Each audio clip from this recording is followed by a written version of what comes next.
السلام عليكم ورحمة الله وبركاته. الحمد لله والصلاة والسلام على رسول الله. أما بعد فأعوذ بالله من الشيطان الرجيم. بسم الله الرحمن الرحيم. أفرأيتم ما تمنون أأنتم تخلقونه أم نحن الخالقون. وقال النبي صلى الله عليه وسلم إنما الأعمال بالنيات وإنما لامرئ ما نوى، أو كما قال عليه الصلاة والسلام. صدق الله العظيم وصدق رسوله النبي الكريم.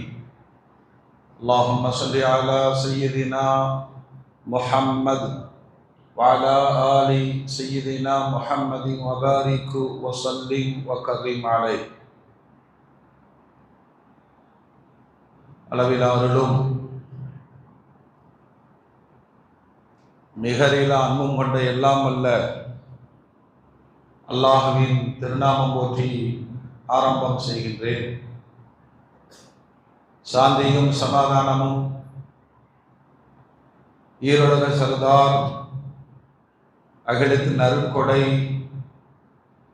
பிரபஞ்சத்தின் பேரொளி நம் உயிரினும் மேலாகிய கண்மணி நாயகன் ஹஜரத் முஹம்மது ரசூலுல்லாஹ் ஸல்லல்லாஹு அலைஹி வஸல்லம் அன்னவர்களின் மீதும் அன்னாரின் அடிச்சுவற்றை பின்பற்றி வாழ்ந்து வழிகாட்டிய உத்தம சத்திய சஹாபாக்கள், தாபியீன்கள், தபஅ தாபியீன்கள், அவுலியாக்கள், நாதாக்கள், ஷுஹதாக்கள்,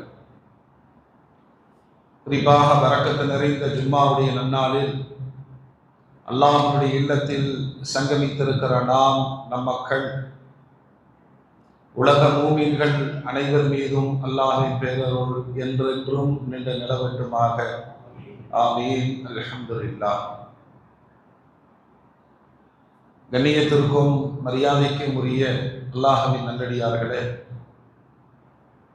அருமையான மூமின்களே, சகோதரர்களே, அல்லாஹ் ஜல்ல ஜலாலுஹு குர்ஆன் என்ற நடமாடும் பேர் அற்புதத்தினால் உலக மக்களுக்கு மிகச்சிறந்த வாழ்வியல் நெறிகளை அல்லாஹ் தொடர்ந்து போதித்துக் கொண்டே இருக்கிறார்.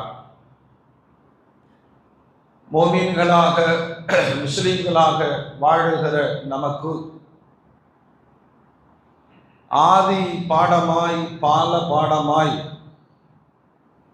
சிறுவர்களாக குழந்தைகளாக இருக்கிற பொழுது ஒரு வார்த்தை திரும்ப திரும்ப நமக்கு பதிக்கப்பட்டது, ஆமன்து பில்லாஹ், நான் அல்லாஹ்வை கொண்டு ஈமான் கொண்டு இருக்கிறேன்.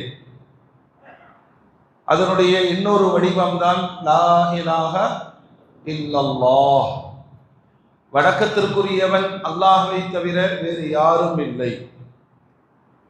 ஒட்டுமொத்த இஸ்லாம் என்பதும் ஈமான் என்பதும் வேதத்தின் சாராம்சம் என்பதும் பெருமானாருடைய உபதேசத்தின் மொத்த ரசம் எது என்று சொன்னால், வணக்கத்திற்குரியவன் அல்லாஹ் ஒருவன் மட்டுமே என்று அறிந்து உணர்ந்து ஆய்வு செய்து அதை அழுத்தமாக நம்பி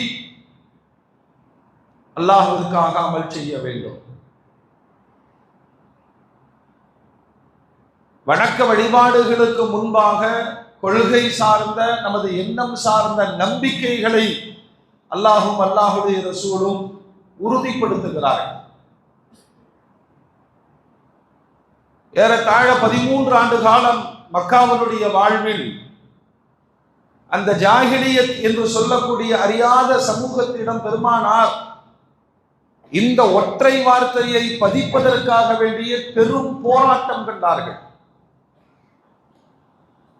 வணக்கத்திற்குரியவன் அல்லாஹ் மட்டுமே என்ற இந்த ஒரு வார்த்தையை வெறும் வார்த்தையாக மட்டுமல்லாமல் அதை விவாதமாக ஆக்கி அதற்கு ஆதாரங்களை முன்வைத்து அறிவை யோசிக்க வைத்து படைப்பு என்றால் என்ன, படைத்தவன் என்றால் என்ன என்பதை புரிய வைத்து ஒரு 10 ஆண்டுகளில் சுமார் 1.25 லட்சம் மக்களுக்கு அதிகமான ஒரு சமுதாயமாக லா இலாஹ இல்லல்லாஹை மொழிகிற ஒரு கூட்டத்தை உருவாக்கி விட்டு போனதின் பின்னணி 300 கோடிகளை தாண்டிய ஒரு உயர்ந்த சமூகமாக உலகத்தில் அல்லாஹ் இன்றைக்கு நம்மை வாழ வைத்துக் கொண்டிருக்கிறான். அல்ஹம்துலில்லாஹ்.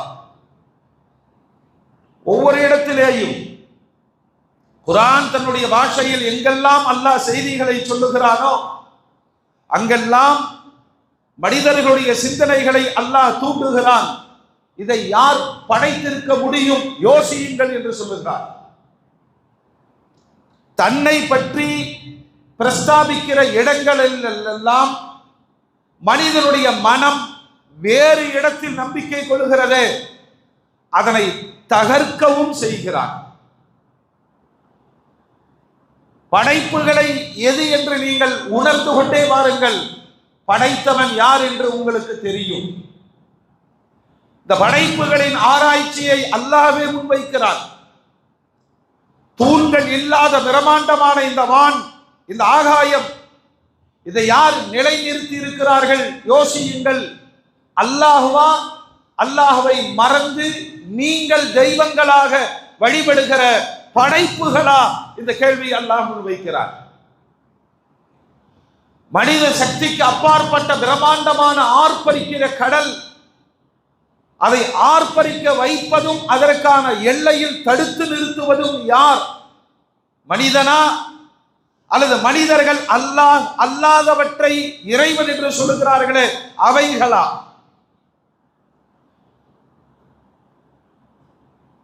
குர்ஆன் நெடுகிலும் ரப்புல் ஆலமீன் நான் ஒருவன் தான் வணக்கத்திற்குரியவன் என்பதை நிலைநாட்டுவதற்கான ஏராளமான ஆதாரங்களை சொல்லிக் கொண்டே வருகிறார்.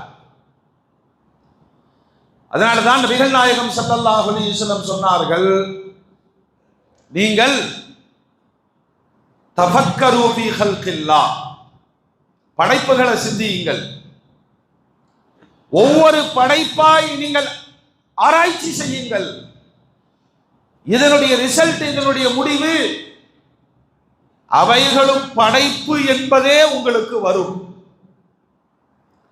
இந்த மனித புத்தி சில அதிசயங்களை பார்க்கிற பொழுது இதுதான் படைத்தவன் என்ற மனோநிலைக்கு கொண்டு போய் நிறுத்திவிடும்.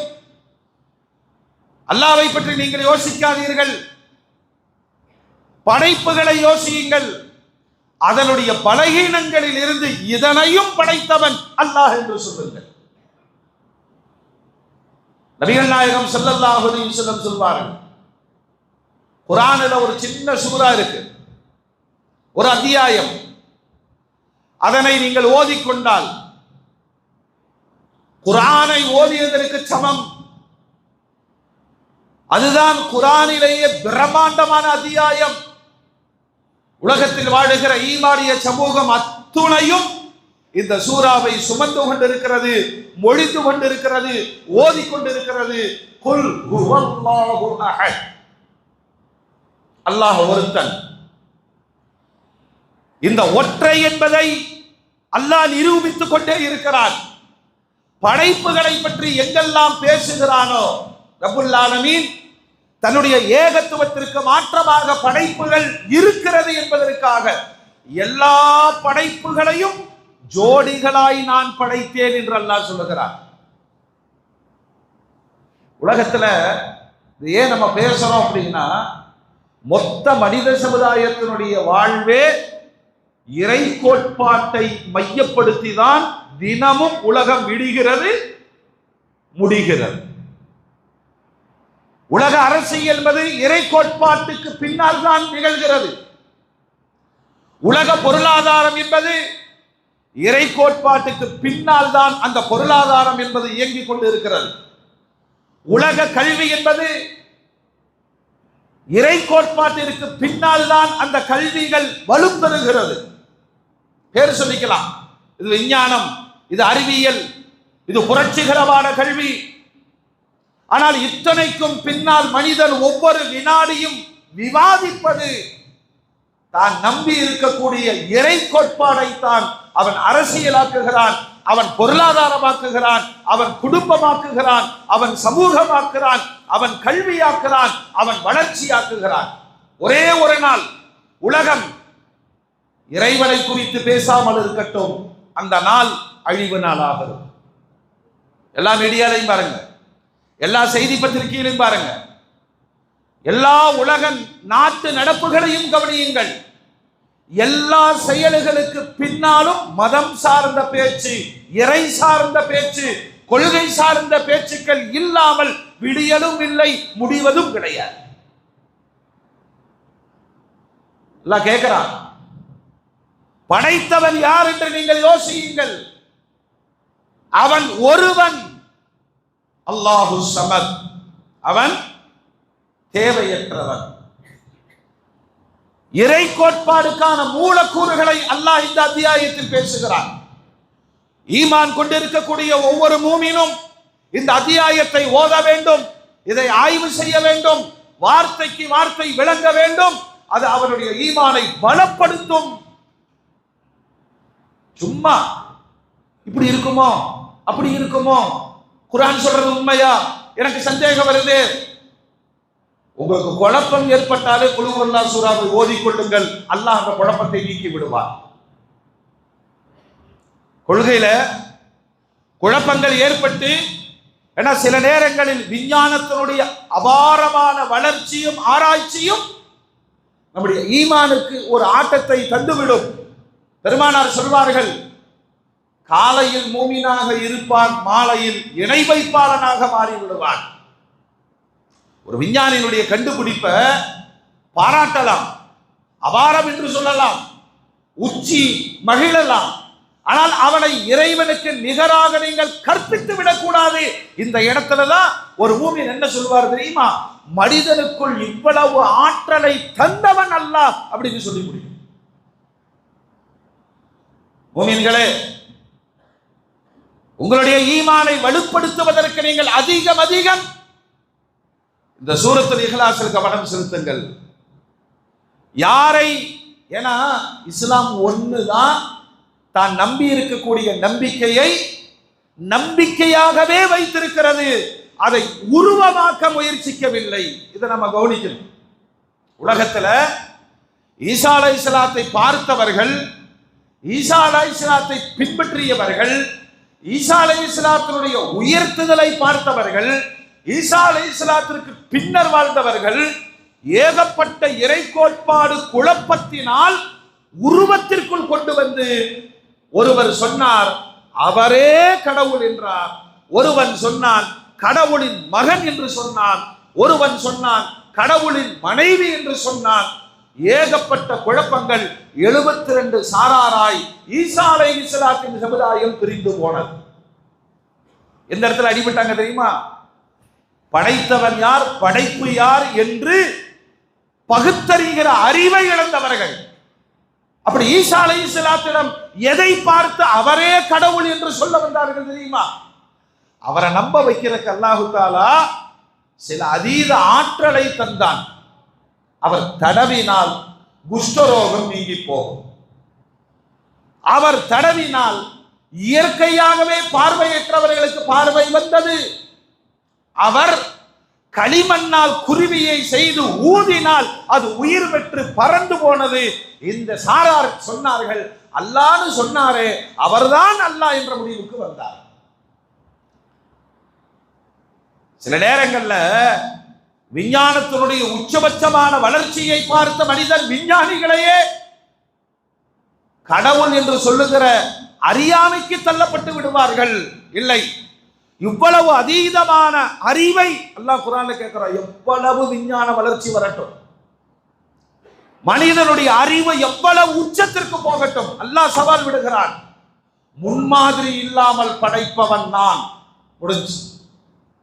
அல்லாஹ் எப்படி படைப்பான் சொல்லுங்க, சொல்லுங்க. அவனுடைய படைப்புக்கு முன்மாதிரி தேவையில்லை.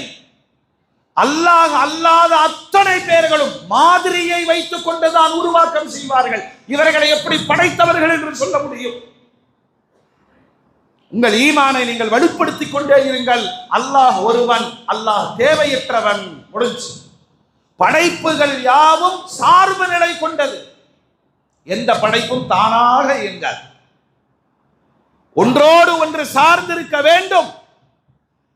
சார்பு அற்றவன் அல்லாஹ் மட்டுமே. இன்னொன்னையும் சொல்றான், கடவுள் கோட்பாட்டில் இந்த கொள்கைகள் எங்கே பிசகி போகிறது தெரியுமா? பிற மனிதர்கள் நம்புகிற தெய்வங்கள் பிறப்பில் வந்தவை. லம் எலித் வலம் யூலத். அவன் பிறக்கவும் இல்லை, அவனை யாரும் பெற்றெடுக்கவும் இல்லை.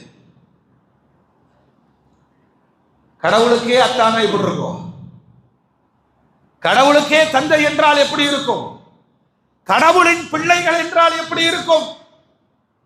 அல்லாவை சொல்ல வந்த ஈசா அலைஹிஸ்ஸலாத்தை சொல்ல தெரியாமல் கடவுள் என்றார்கள், தந்தை என்றார்கள், பிள்ளை என்றார்கள். அசத்தியத்தின்பால் நிரந்தரமாகி விட்டார்கள். அல்லாஹ் அவர்களை சபித்தான்.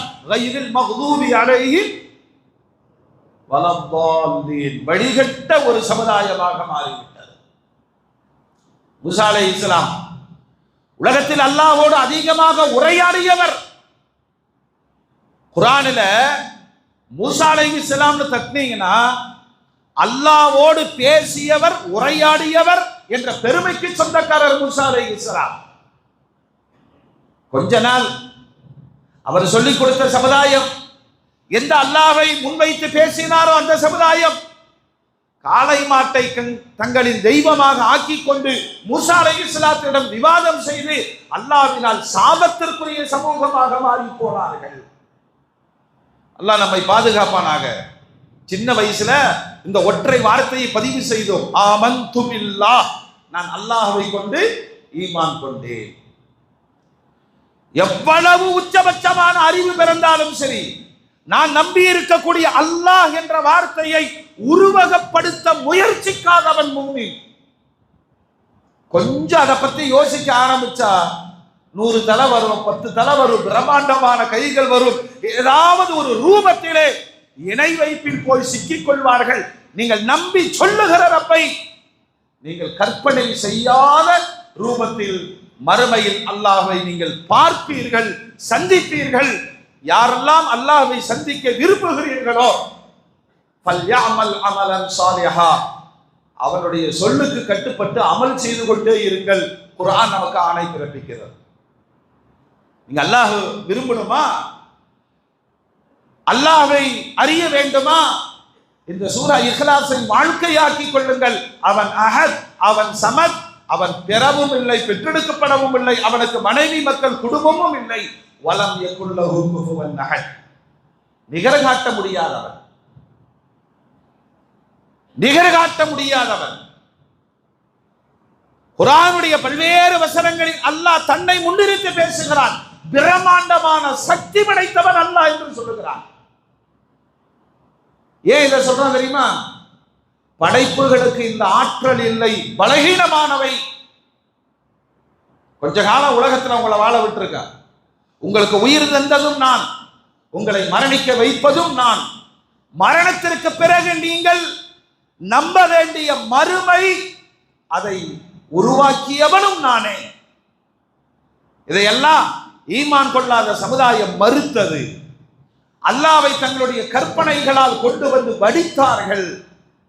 துனியாவினுடைய வாழ்வோடு முடித்தது என்று சொன்னார்கள்.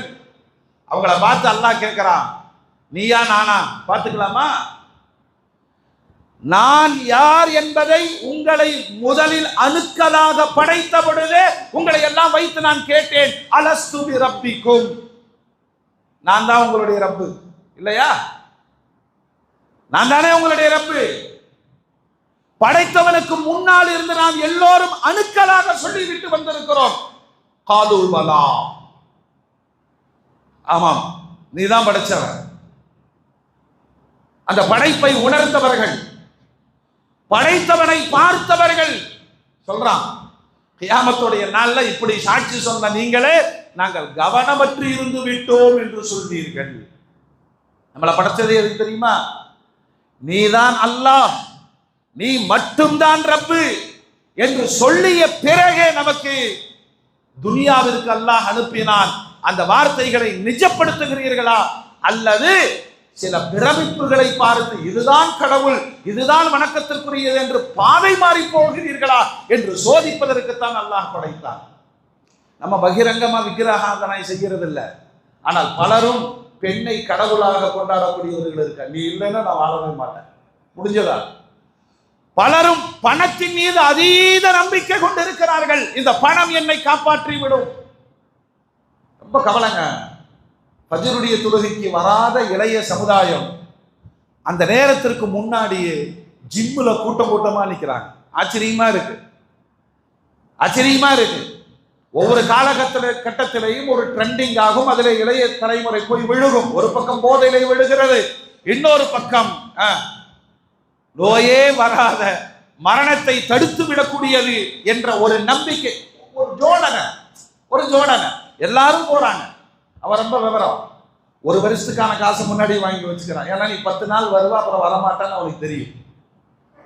ஃபஜ்ருக்கு முன்னால் ஆணும் பெண்ணுமாக போட்டி போட்டு ஜிம்முகளில் காட்டுகிற ஆர்வத்தை படைத்த ரப்பிற்கு அவருடைய மஸ்ஜிதில் சுஜூதில் காட்டுவதற்கான தயக்கம் ஏன் வந்ததோ? உன்னுடைய மனோ இச்சையை கடவுளாக்கி கண்டவன் அல்லாஹ் எச்சரிக்கிறான். மனசு என்னெல்லாம் சொல்லுதோ, வெறும் விக்கிரக ஆராதனை புரியக்கூடியவர்கள் மாத்திரம் இணை வைப்பாளர்கள், முஷ்ரிக்கீன்கள் அல்ல.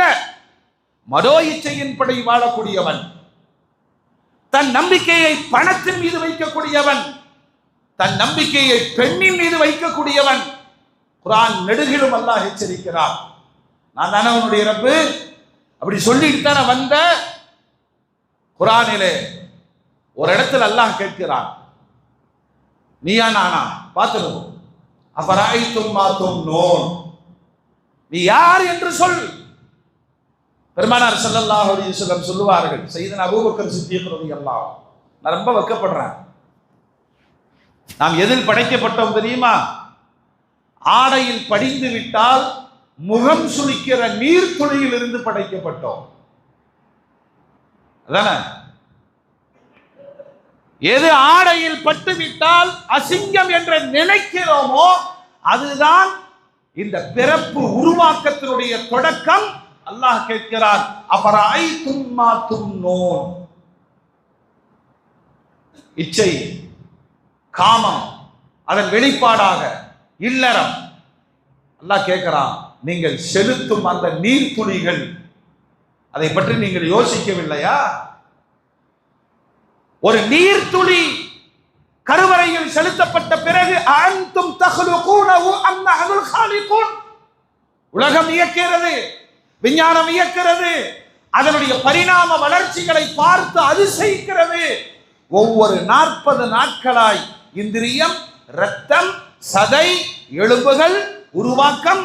9வது மாதத்தில் ஒரு முழு மனிதனாக பிரசவித்து வெளியே வருகிறானே. அல்லாஹ் கேட்கிறான், நீ செலுத்திய நீர்த்துளி எங்கே? இந்த பரிணாம மாற்றங்களை கண்டவன் யார்? நீயா நானா? எப்படி நானுன்னு சொல்ல முடியும்? நான் யார் தெரியுமா? குர்ஆன் அல்லாஹ் சொல்றான், நமக்கு தான் கற்றுத் தர்றான். இய்யாக நஅ்புது,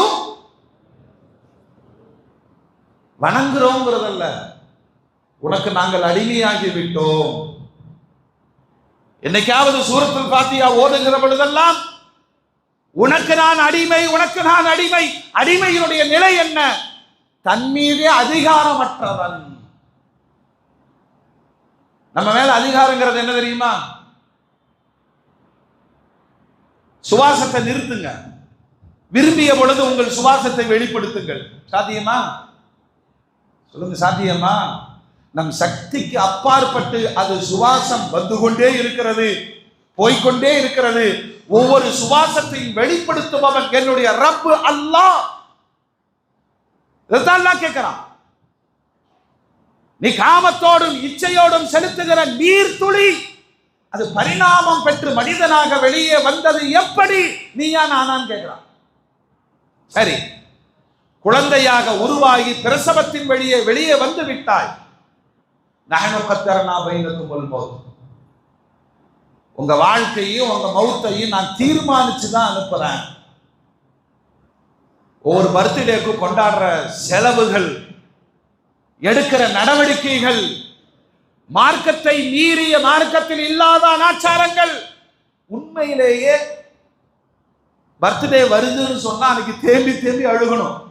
எல்லாம் நீ கொடுத்த ஆயுள் 54 வயசு முடிஞ்சது, இந்த 55 பிறக்குது, அடுத்த வினாடியோ அடுத்த நாளோ அடுத்த வாரமோ அடுத்த வருடமோ என்னுடைய மரணம் என்னை தொட்டு விடலாம். சந்தோஷப்படுறவன் மாதிரி முட்டாள் யாருங்க? அதுக்கு ஒரு பார்ட்டி, அதுக்கு ஒரு செலவு, அதற்கு மார்க்கத்தை மீறிய, வரம்பு மீறிய செலவினங்கள், பாவங்கள். அதனாலதான் நீட்டா அல்லாஹ்வோட ஒரு காம்ப்ரமைஸ் பண்ணிடுறது. பர்த்டே ஃபங்க்ஷன் மண்டபம் எடுத்து சாப்பாடு போட்டு நீட்டா ஒரு அஜரத்தையும் ஜமாத்தையும் கூப்பிட்டு துவாவும் ஓதிட்டா ஃபினிஷ். கரெக்டா? எதிர்க்கிறதுக்கு ஆள் இருக்காதுல்ல. அல்லாஹ் கேட்கிறான், நஹ்னு கத்தர்னா பைனக்குமுல் மௌத வமா நஹ்னு பிமஸ்பூகீன். பிறந்துட்ட உனக்கான மரணத்தையும் நான் தான் தீர்மானித்தேன். போட்டி போட்டுக்கலாமா? நீயா நான் பார்த்தரலாமா? உங்களால் நிர்ணயிக்கப்பட்ட வயதை தாண்ட முடியாது, என்னை உங்களால் முந்தவே முடியாது என்று அல்லாஹ் குர்ஆனிலே சொல்கிறார்.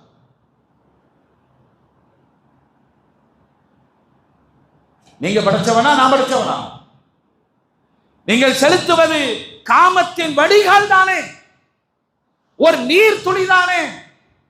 விஞ்ஞானி ஆராய்ச்சி செய்யலாம், அந்த நீர் துளி எப்படி பாய்ந்தால் அது உயிர் பெறுகிறது. நம்ம கண்ணுக்கு தெரியுறது இல்ல. X wine பிரிக்கிறான். குர்ஆன் சொல்லுது மின் மாஇன் தாஃபிக். நீ யோசிங்க, ஃபல்யன்துரில் இன்சானு மிம்மா குலிக். நான் எப்படி படைக்கப்பட்டேன்னு யோசிங்க. எதனால் நீ படைக்கப்பட்டாய்? அல்லாஹ்வை மறந்துவிட்டு படைப்புகள் மீது நம்பிக்கை கொண்டு வாழுகிற நீங்கள் உங்கள் படைப்பை நீங்கள் யோசியுங்கள். மிம்மா குலிக், எதுல நீ படைக்கப்பட்டாய்? குலிக மிம்மா இன்தாபி, குதித்து எழுந்து வீரத்தோடு ஓடுகிற துடிப்பு மிக்க நீர் திரவத்திலிருந்து நீங்கள் படைக்கப்பட்டீர்கள். 1000 அர்த்தம் அந்த வசனத்திற்குள் அல்லாஹ் வைத்திருக்கிறார். இதை மேலோட்டமாக உலகம் ஆராய்ச்சி செய்கிறது, மனிதர்களுடைய மனங்களை மாற்றுகிறது. லேகிய நல்லா விக்குது, புரியுதா? இந்த பிறப்பிற்கும் அந்த நீர்த்துளி உயிரோடு உயிர்ப்பிப்பை தருவதற்கும் அல்லாஹ்தான் செயல்படுத்துகிறான். அல்லாஹ்தான் செயல்படுத்துகிறான். ஆராய்ச்சியினுடைய உச்சங்களை மனிதன் தொட்டு விட்டான். விந்தணுவில் இருக்கக்கூடிய உயிரணுக்களை பிரித்து இன்னொரு கருவறையில் செலுத்தி குழந்தைகளை உற்பத்தியாக்குதல். அதான் குர்ஆன் சொல்லுது, முன்மாதிரி இல்லாம படைக்கிறவன் நானு, ஏன் முன்மாதிரியை வச்சுட்டு உருவாக்குறது நீ படைத்தவன் அல்ல என்று அல்லாஹ் எச்சரிக்கிறான்.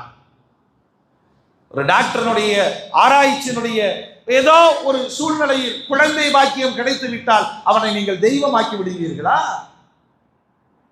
உங்களுக்கான குழந்தை பாக்கியத்தை இந்த வழியில் தான் அல்லாஹ் தந்திருக்கிறான் என்ற புரிதலில் தான் ஈமான் வலுப்படுகிறது. அவ்வளவுதான். அல்லாஹ்வை தவிர படைத்தவன் உலகத்தில் யாரும் இல்லை என்று குர்ஆன் சொல்லுகிறது. ஈமானை உறுதிப்படுத்திக் கொண்டே இருக்க வேண்டும். பிற படைப்புகளின் மீது இந்த அதீத நம்பிக்கை சார்ந்து விட்டால் அப்பொழுதெல்லாம் நீங்கள் கலிமாவை ஓதி ஈமானை புதுப்பித்துக் கொள்ளுங்கள். ஜதீது ஈமானக்கும் பிகௌலி லா இலாஹ இல்லல்லாஹ். அதனால தாங்க நம்ம அறிவு வியக்கிற மாதிரி ஏதாவது ஒரு காட்சியை கண்டுட்டோம் அப்படின்னா அல்லாஹ்வ மறந்துடாத, சுபஹானல்லாஹ்னு சொல்லிரு. சுபஹானல்லாஹ், இந்த படைப்பையும் உருவாக்கியவன் அல்லாஹ் தான். ஆச்சரியத்தை அல்லாஹ்வின்பால் கொண்டு போய் நிறுத்துங்கள். அஃபராய்தும் மா தும்னூன் அஅன்தும் தக்லுகூனஹு அம் நஹ்னுல் காலிகூன் நஹ்னு கத்தர்னா பைனக்குமுல் மௌத வமா நஹ்னு பிமஸ்பூகீன் அலா அன் நுபத்தில அம்சாலக்கும் வ நுன்ஷியக்கும் ஃபீமா லா தஅலமூன். பிறந்துட்டோம், நல்லா வளர்ந்து வர்றோம். நம்ம கலரு, நம்ம உருவம், நம்ம தோற்றம் பெருமிதம் கெடுகிறோம். பேசும்போது அல்லாஹ் மறந்துடுறோம். நான் போய் ஒரு இடத்துல நின்னா நம்ம ஹைட்டுக்கும் வெயிட்டுக்கும் நம்மளே பேசுறோம். அல்லாஹ் கேட்கறான், உன் கோலத்தை எப்படி மாத்துவேன், உன் கையில இல்ல. நாமளே சொல்லுவோம், ஆளு ஜவான் மாதிரி இருப்பாருங்க, இப்ப கரும்பு மாதிரி உருகி போயிட்டாரு. நீ என்ன லேகியம் சாப்பிடு, என்ன மாத்திரையும் சாப்பிடு, எவ்வளவு விட்டமின் சாப்பிடு, எங்க ஜிம்முக்கு போ. அல்லாஹ் சொல்றான், நான் படைத்த உடலின் உருவ மாற்றத்தை நான் தான் தருவேன். நீ அறியாத விதத்தில் உன்னுடைய உடல் அமைப்புகளை மாற்றிவிட முடியும். கண்ணுக்கு முன்னால் சாட்சிகள் நமக்கு இருக்கிறதே. சரி, ரொம்ப ஆட்டம் போட்ட உங்களை தூக்கிவிட்டு வேறொரு மனித சமுதாயத்தை உலகத்தில் நடமாட விடுவேன். 50 வருஷத்துக்கு முன்னாடி இருந்தவங்களை எங்க? நாம் பார்த்த ஆஜானுபகமான மனிதர்கள் எங்கே? உலகத்தை மிரட்டி வைத்த மிக பெரும் அதிகாரிகள் எங்கே? அல்லாஹ் சொல்றான், நான் படைச்சவன், உன்னையே மாற்ற முடியும், உனக்கான மரணத்தை தீர்மானிக்க முடியும், உன் உடல் உருவ மாற்றத்தை நான் தந்து விடுவேன். உங்களை தூக்கிவிட்டு வேறு ஒரு சமுதாயத்தை கொண்டு போய் எல்லாம் புதுசா இருக்கிறாங்க. பார்த்தா வெளியூருக்கு போன மாதிரி, இவங்க யாருன்னே தெரியல. நான் பிறந்த ஊரு, நான் பார்த்த மக்கள், என் உறவுகள் எல்லாரும் எல்லாம் தூக்கிடுவாங்க. படைத்தவன் நீங்களா நானா? நம்ம எவ்வளவு பலகீனமானவர்கள் தெரியுமா? நபிகள் நாயகம் ஸல்லல்லாஹு அலைஹி வஸல்லம் பெருமிதத்தோடு சொல்வார்கள், நான் யார் என்று என்னிடம் நீங்கள் கேள்வி கேட்டால் நான் சொல்வேன், அல்லாஹ்வின் அடிமை. அந்த ஈமான் நமக்கு வரணும். அல்லாஹ் தௌஃபீக் செய்வானாக. பேட்டி கேட்கலாமா? நீங்கள் யாருன்னா அப்படி சட்டை தூக்கி விட்டு, கோயம்புத்தூர்ல என்ன பார்த்து யாருன்னு கேட்ட 3வது ஆளு நீங்கிறான். தனக்கான ஒரு அட்ரஸை அவனை உருவாக்கி கொள்ளுகிறான். அல்லாஹ் சொல்றான், நானா நீயா? நீ நீ என்று நிரூபித்தால் நீ ஒன்றும் இல்லை என்பதை அல்லாஹ் சொல்றான்.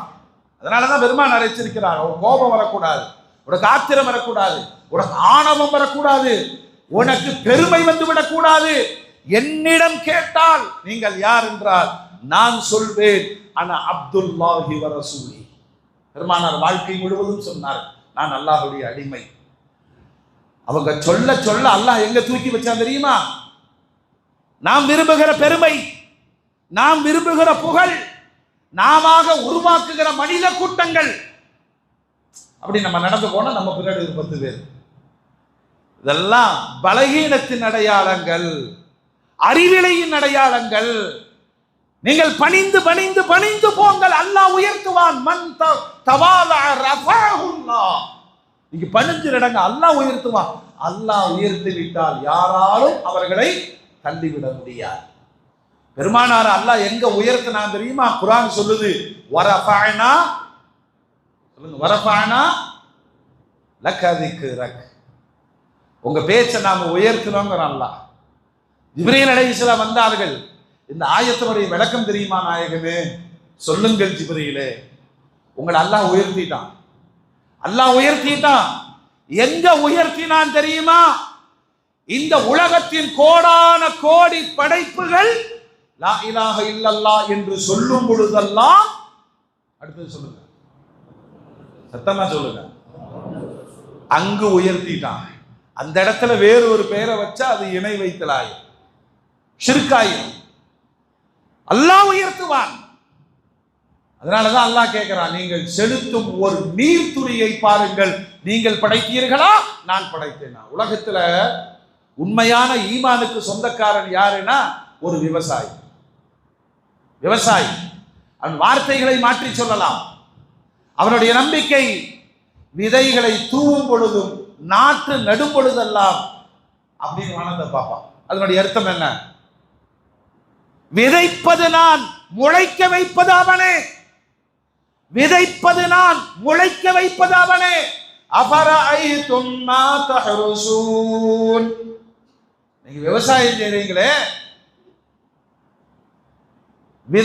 விதைக்கிறீர்களே, இவைகளை செடியாக, கொடியாக, மரமாக, காயாக, நெற்கதிர்களாக முளைய வைப்பது யார்? அன்தும் தஸ்ரஊனஹு அம் நஹ்னு ஸாரிஊன். நீயா நானான்னு கேட்கிறான். விவசாயி நீயா நானா? விவசாயி அல்லாஹ்வின் நேரடி அடிமை. அவனுக்கு தெரியும் விதைக்கிறது மட்டும்தான் நம்ம வேலை. முளைக்க வைப்பது யாரோ அந்த யாரோ அல்லாஹ். அந்த யாரோ நீர் பாய்ச்சுவது விவசாயி, அதனுடைய மகசூலை தருபவன் விவசாயத்தை தாங்க அல்லாஹ் உலகத்தின் மிகச் சிறந்த தொழிலாக சொல்லுகிறான். அந்த விவசாயிக்கு அல்லாஹ் தர்ற பரிசு என்ன தெரியுமா? அவன் நடுவது ஒரு விதை, அவன் தருவது 100 வித்துக்கள். குர்ஆனிலே நெற்கதிர்களை பாடமாக வைத்து அல்லாஹ் கேட்கிறார், ஒரு விவசாயி விதைத்த வித்து எது? நான் தந்த முத்துக்கள் எது? நீயா நானான்னு கேட்கிறான். விவசாயி நீயா நானா?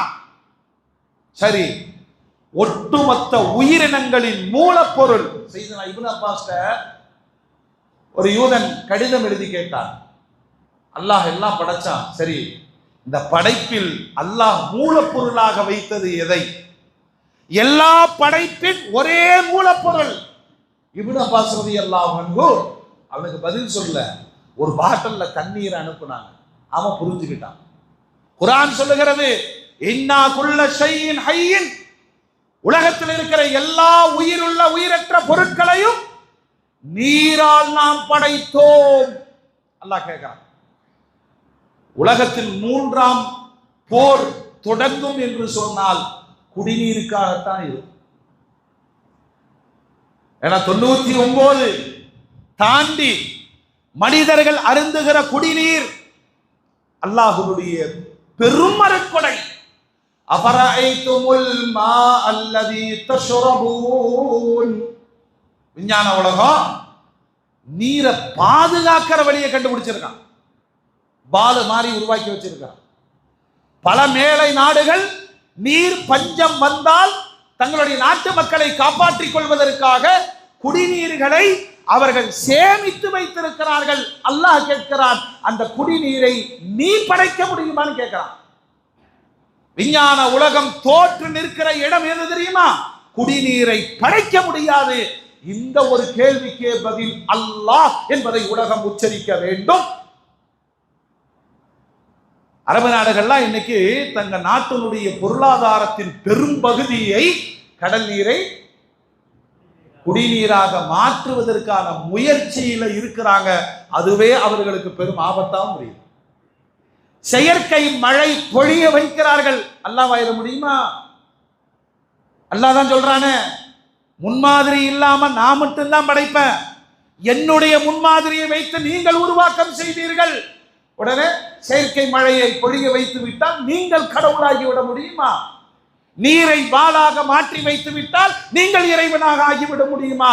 அஃபரஐதுமுல் மா அல்லதி தஷ்ரபூன். கண்மணி நாயகம் ஸல்லல்லாஹு அலைஹி வஸல்லம் சொன்னாங்க, குடிக்கும் போது அல்ஹம்துலில்லாஹ்னு குடிங்க. நாம குடிக்கிற தண்ணியே இல்லை. அது பிஸ்லரி 20 ரூபா 40 ரூபா கொடுத்து வாங்குறோம். அது அல்லாஹ் படைத்த நீரின் சக்கையை தான் காசாக்குறான். அஃபரஐதுமுல் மா அல்லதி தஷ்ரபூன். நீங்கள் குடிக்கிற நீரை யோசியுங்கள். அன்தும் அன்ஸல்துமூஹு மினல் முஸ்ன் அம் நஹ்னுல் முன்ஸிலூன். மேக கூட்டங்களில் இருந்த மழையை பொழிய வைப்பவன் நானா நீங்களா? விமானத்தில் போறான், விமானத்தில் போகிறான், சில செயற்கை பொருட்களை தூவுகிறான். அங்க மேக கூட்டம் செயற்கையாக உருவாக்கப்படுகிறது, மழை பொழிகிறது. அந்த தண்ணீரை நீங்க பரிசோதனை செய்யுங்கள். அல்லாஹ் கேட்கிறான், மேக கூட்டங்களில் இருந்து மழையை பொழிவிப்பவன் நானா நீங்களா? ஒவ்வொரு வினாடியும் உங்களுடைய ஈமானை புதுப்பித்துக் கொண்டே இருங்கள். அல்லாஹ் அல்லாஹ் அல்லாஹ். அதனாலதான் சொன்னாங்க, அந்த குடிநீரில் இருக்கிற சுவை எப்ப தெரியும்? எப்பங்க தெரியும்? கடலில் பயணிக்கிற பொழுது தெரியும். ஆர்ப்பரிக்கிற கடல் என் தாகத்தை தணிக்காது. அந்த குடிநீருக்கான விலையை ஒரு மீனவன் உணர்கிறான். பல்லாயிரம் கோடி லிட்டர்கள் கடல், அவன் கேன்ல 5 லிட்டர் தான் அவனுடைய உயிர் காக்கும் நீராக அல்லாஹ் தருகிறான். உயிர் நீர் அல்லவா? இது எந்த மனிதனால், எந்த படைப்பினால் நீரை படைக்க முடியும்? அஃபரஐதுமுல் மா அல்லதி தஷ்ரபூன். குடிக்கிற நீரை நீங்கள் பார்க்கவில்லையா? சரி, மனுஷனுக்கு ருசி தருவதுதான் நெருப்பு. நெருப்பில்லாத வாழ்வு கிடையாது. அபராயித்தும் நாரல்லதி தூரூன், நீங்கள் மூட்டுகிற நெருப்பு யாரு தந்தது? எந்த இடத்திலாவது நெருப்பை மனிதன் படைத்தான் சொல்லுங்க? நெருப்பை வடிவமைத்தான், நெருப்பை மூட்டும் கருவிகளை மாற்றி அமைத்தான். நெருப்பை படைத்தவன் அல்லாஹ். இல்லைன்னா மனுஷன் உலகத்துல நம்ம கேட்கிறோமா இல்லையா, சிக்கன்ல 60 ஐட்டம், பீஃப்ல 40 ஐட்டம். நெருப்பு படாத சுவை உலக உயிர்களுக்கு கிடைக்காமல் போய்விடும்.